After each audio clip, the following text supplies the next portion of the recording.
I don't know who you are. That hurt my feelings. That moment when I realized there was only one path for me to follow for the rest of my life changed my whole life. His name is Keith Partridge, and you know him as the hot guy from the Partridge Family.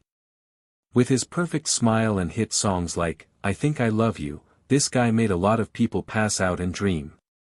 Behind the fame, the packed arenas, and the adoring fans, David Cassidy's life was a wild ride of drug abuse, bankruptcy, family fights, and heartbreaking scandals.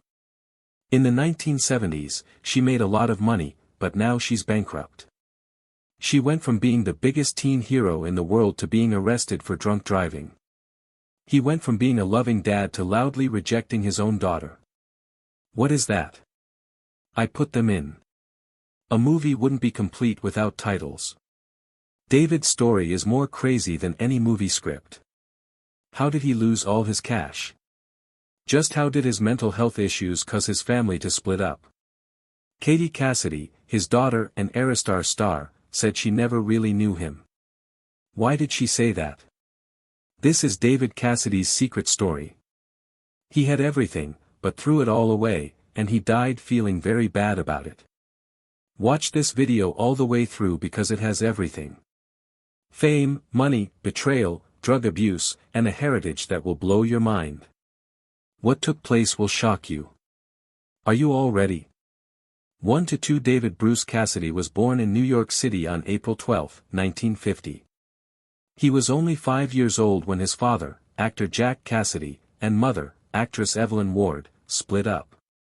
David's mother raised him most of the time while his father worked as an actor. In the end, his dad got married to Shirley Jones, who would play his mom on the Partridge Family. David went to a lot of different schools as a child because his family moved around a lot. He had a hard time in school and was even kicked out for bad behavior at one point. In spite of this, he loved music and dancing from a very young age. After high school, he studied theater for a short time but quit to work in show business. David's big break came in 1970, when he was cast as Keith Partridge on The Partridge Family. The Partridge Family, a musical sitcom about a family band, was one of the most famous TV shows of the 1970s.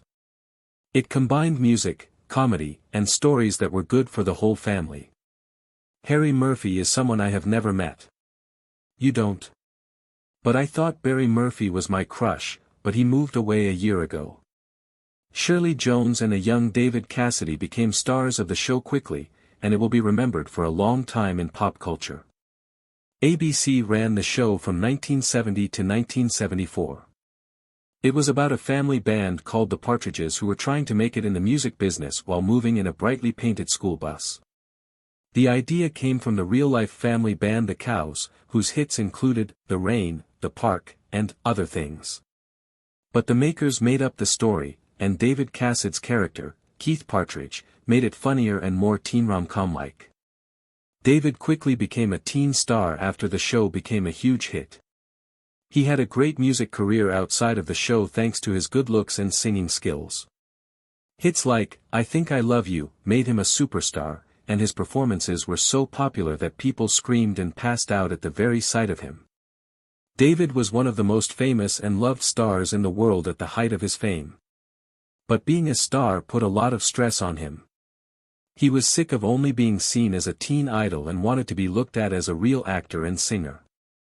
The Partridge Family stopped in the middle of the 1970s, and David's fame began to fade.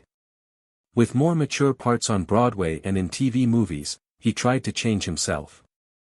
But it was hard to get away from the idea of him as a teen hero. He had trouble with typecasting and worked on many projects, such as stage acts and TV shows from time to time. David was making a lot of money when he was at the height of his fame in the 1970s. He played to packed arenas, had hit songs, and was one of the highest-paid TV stars of his time. But he didn't handle his money well, like many young celebrities who become rich all of a sudden. He bought expensive cars, homes, and lived a fancy life because he thought he would always have money. In the 1980s, his job had slowed down, but he still spent a lot of money.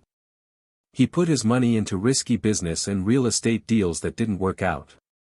He made a big mistake when he put a lot of money into a horse breeding farm that lost him money and didn't give him any back. He also had to deal with expensive court battles, such as suits from former managers and financial advisors who said he owed them money. It was also very hard for him to get the royalties he was owed by the Partridge family. David said he wasn't paid much for residuals, ongoing payments for reruns, and song sales, even though the show was a huge hit. He later said that he signed contracts that didn't help him financially because he wasn't used to working in the show business. In the 1990s, he tried to sue Sony Music, which owned the rights to the Partridge Family music, for lost earnings, but the case went on for too long and cost him more money in lawyer fees and time. He couldn't pay his bills with touring and small acting jobs because he didn't have a regular income from his old job. David had big tax problems, just like a lot of famous people. It was said that he owed the IRS hundreds of thousands of dollars in back taxes, which made his financial situation even worse. By 1995, things were too bad for him to handle, and he had to file for Chapter 11 bankruptcy, stating nearly $1 million in debt. David had to start over after going bankrupt, of course. He took advantage of the fact that people still loved his songs from the 1970s by going on nostalgia tours and going to fan conventions. In his younger years, he lived a very wealthy life, but this helped him stay alive. He also wrote a book called Could It Be Forever?, where he talked about the money mistakes and regrets he had. David afterwards said that he had been careless with his money and trusted the wrong people. He said, "I was young and thought I would always be successful. I didn't make any plans for the future." His story should teach us all how important it is to plan our finances, especially famous people who become rich and famous quickly. David never gave up his love of acting, even when money was tight. He kept touring even when he was getting old, showing that even though money came and went, his relationship with fans stayed strong until the end. David's home life was just as crazy as his work life. In 1977, he married actress Kay Lenz, but they were only married for 2 years.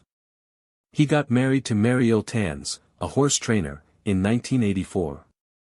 In 1991, they had a son named Bo Cassidy. However, they split up in 1996.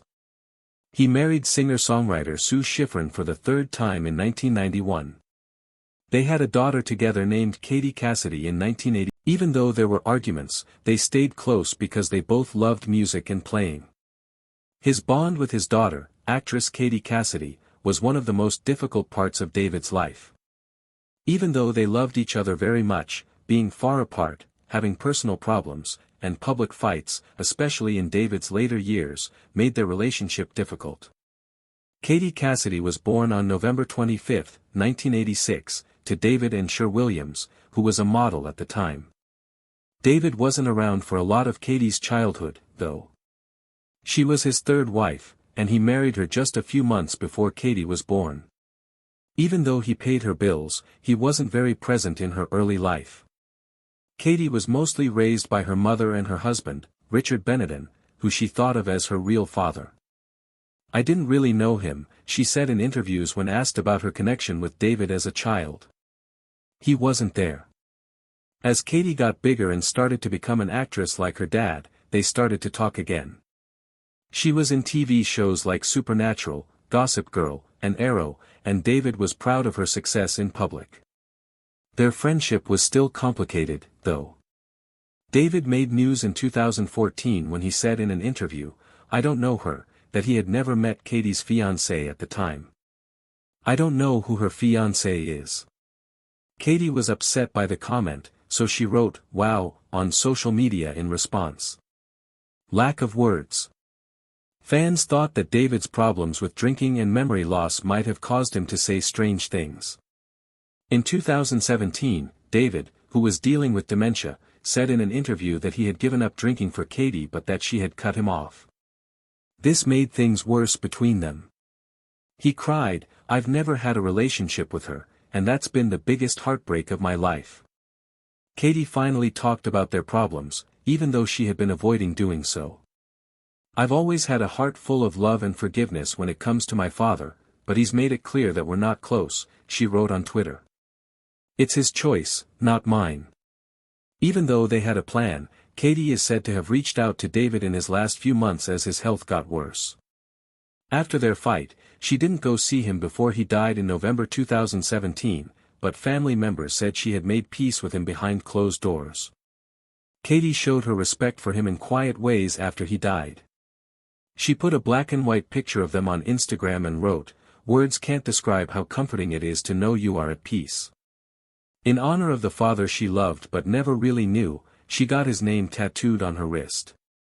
Later, Katie talked about their relationship in a more grown-up way. As she talked about his problems with fame and drug abuse, she said, "He had his demons, but he was still my dad." It broke her heart that they never got to be together again. She said, "I wish things had been different, but I've made peace with it." David Cassidy's life in the public eye was full of more than just fame and love. It was also full of scandals and issues that hurt his reputation and showed how hard things were for him personally. His later years, when he was in trouble with the law and acting strangely, became a warning about the bad side of fame. David's repeated arrests for driving while drunk was one of the most talked about incidents in his life. His fight with alcoholism affected how he behaved in his personal life, which led to embarrassing and dangerous run-ins with the law. In 2010, he was pulled over in Schrader County, Florida, after police saw his car moving. This was the most important event in his life. He was said to have failed a field sobriety test because he was slurring his words and having trouble staying balanced. A breathalyzer test showed that he had almost twice the allowed amount of alcohol in his blood. He had a DUI before. He had been arrested several times before, but this time things got really bad. He got jail time, had to take lessons on how to deal with alcohol, and was put on probation. The mugshot of the once-loved teen star, who looked much older than his years and messy, was widely shared in the media, representing his dramatic fall from fame. David's dependability as a performer became more and more questionable as his addiction got worse. Fans who paid to see him perform in concert were often let down when he either showed up drunk or canceled at the last minute.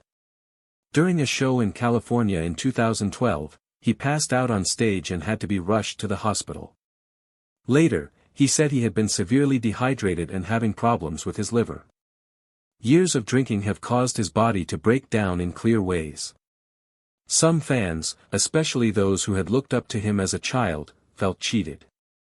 A lot of people were angry at him on social media, where they said he was disrespecting his viewers. Others, on the other hand, showed concern, understanding that his problems were a call for help and not a sign of not being professional. David's behavior became more and more unstable as he got older. Interviews that were supposed to be romantic looks back at his career turned out to be awkward shows.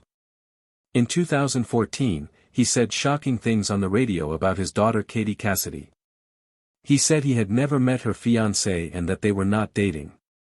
Katie was shocked by the comments, and her only response on Twitter was a simple but heartbreaking, "Wow." Later, in 2017, David broke down in tears during an incredibly honest interview with Dr. Phil. He was clearly battling with dementia and said that he was going to die and that alcohol had ruined his life. It was hard to watch the interview because David was confused and upset at times, talking about missed chances and regrets. A lot of people watched and wondered if it was moral to show such a vulnerable moment. Others saw it as a strong warning about what happens when you become addicted. David's tense ties with his family members were often shown in the news. Sean Cassidy, his popular singer and producer half-brother, is said to have grown apart from David as his behavior got worse. At the same time, David's public fights with his daughter Katie made his later years even sadder. His tearful admission that he had never been with her made the news, showing how much his drug and mental illness had hurt him personally. People will always remember David Cassidy as